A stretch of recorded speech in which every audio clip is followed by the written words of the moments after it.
Artist Enid Robbie is reviving a traditional art style popular in the 1700s. Her portraits of significant buildings and cities will be part of her one-woman show to be held in London, England, next month. Enid, you're described as an architectural realist. And I've looked at some of the prints, and my first impression was, oh, they're ancient. A, you're not ancient. Thank you. B, how does one get to be an architectural realist? Well, first of all, I'm not very happy with the thought architectural realist, except that I'm certainly realism in terms of the fact that you can see what I'm doing in it is a real looking building, and architecture because I'm doing buildings. Mm-hmm. But what I was really trying to do was to try and get a dialogue going for the first time for a long while between buildings and people. See, I want my buildings, the portraits of these buildings, to be able to talk to the people who are going to use them. And the idea of a building as a living entity is something which hasn't been thought of for a very long time. Medieval cathedrals, I think the people who made them believed that they were alive. They had an enormous impact on the people who went into them. The churches and the fortresses and the chateaus and so on. Buildings are alive. They're organic artifacts. As parts of cities? Yes. So you've dwelt on cities? Yes, I have. And included the buildings along the way, sort of thing? I started out with the idea of drawing cities from the air and then making them into prints, and then getting very interested in the buildings, individual buildings in cities, yes. Mm-hmm. But you're not an architect? No, no. Is this role of architectural art unusual for a woman? I don't think so. I'm sure that many women have drawn buildings and cities, but... See, all the prints that I've seen, I mean, we go back to the old, Currier and Ives sort of thing. They were almost all attributed to men and to the architects of the time. I just wondered if your role is somewhat different here. Women have been working in art now on an equal basis to men for at least 100 years. There were women artists working back in the 1800s. Fewer of them, granted. Architects have usually been men until this last generation, and of course architects draw their own buildings. Canaletto, of course, who was the great Italian recorder of the city of Venice in the 1800s, late 1700s, put the recording of cities on the map, if you like. He concentrated all his life on recording the city of Venice, followed by another man called Gaudi a little later after. And from then onwards, people began to appreciate that cities were a legitimate expression of art. When you're doing a kind of a portrait of a city, I don't know that I'm expressing it correctly or the way that you would like it expressed, but if you're doing a city, it must sadden you sometimes that you lose some of the buildings. Yes, but then a city is organic too. Every city is contemporary. However long ago it was started, it's going to be going on through our lifetimes and beyond. So at any point you can take a kind of slice through it, and it is us at that time, or us 100 years ago, or us 100 years later. Buildings will be pulled down. It's inevitable. I would like some of my favorites to survive. But what are your favorites? In this town? Oh, I like St. Lawrence Hall, Osgood Hall, which is a magnificent That's in building. Toronto. What's your favorite city in all of the world? Oh, that's tough. You're a Londoner. Come on. Yes, We'll I know. excuse you. All right. London, particularly. Florence, Paris. I must admit, to my shame, the only American city I've been to is New York, and I like New York very much, and I want to travel more in the States. Well, in that respect, you're a threatened species, too. We've collected on film some of your exhibition, not all of it, I'm afraid, but I'm going to present it now and have you take us on a little tour of Enid Robbie. This is the city of Venice. This is a silkscreen print, and it's, I started to work up the canal, as Venice is so centered on the canals.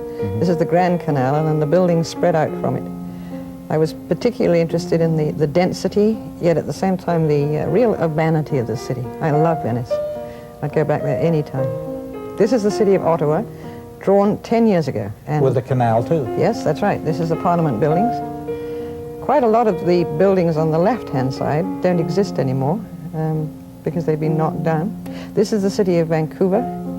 The magnificent setting of this city. It's probably one of the best sighted cities in the world. With the ocean going out to the west. That's right. Yeah. And the hills behind. And this is where they're going to have, we hope, the new expo. That's the Falls Creek and Stanley Park. And the majestic mountains.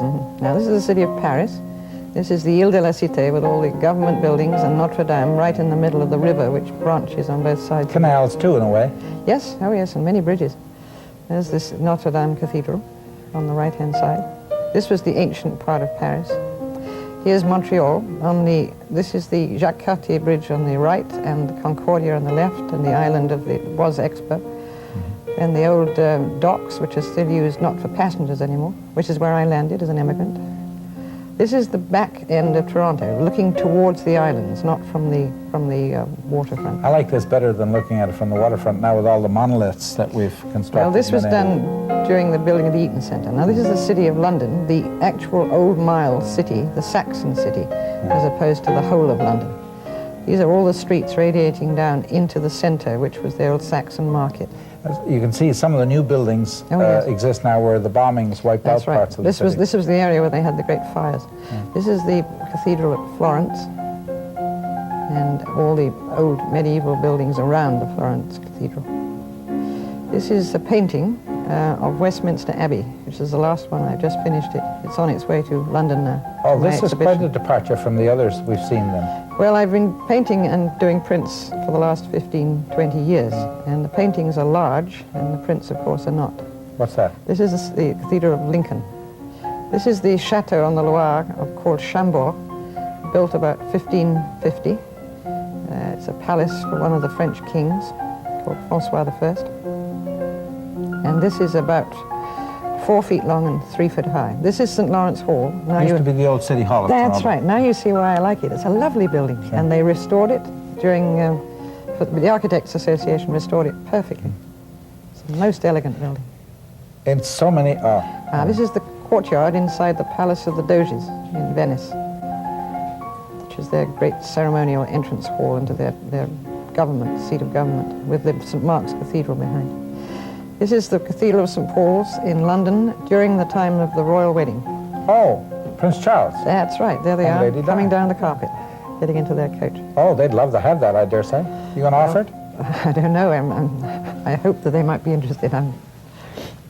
That's beautiful. Thank you. Yeah, that's very nice. How does a person get to be an artist in your form? Well, you start off by going to an art school when you're young, and you spend a lot of time learning how to do it. I was in 2 art schools for 7 years. But then you took time out to have a family. Well, yes, I wanted to have it all, you see. I wanted to have 4 children and be an artist. And I decided that although I could keep my hand in drawing, I thought it was going to be pretty tough with 4 children underfoot to do a lot of painting. So. One of the children's reported to me, a secret mission, that it was great to get you to help with the English homework, but when it came to math, I had to go next door. Yeah, that's true. That's true. I'm one of those awful women that was convinced at the age of about 10 that I was no good at maths, and I never tried from then onwards. What I would be able to have done if I had tried, I don't know. Well, surely when you looked at cities, you must have thought at one time or another that you could never do a job, and you projected yourself as an aircraft. Yes. And you look as though the camera, you're the camera in the aircraft looking down. Yes, that's true. Astral projection, sort of.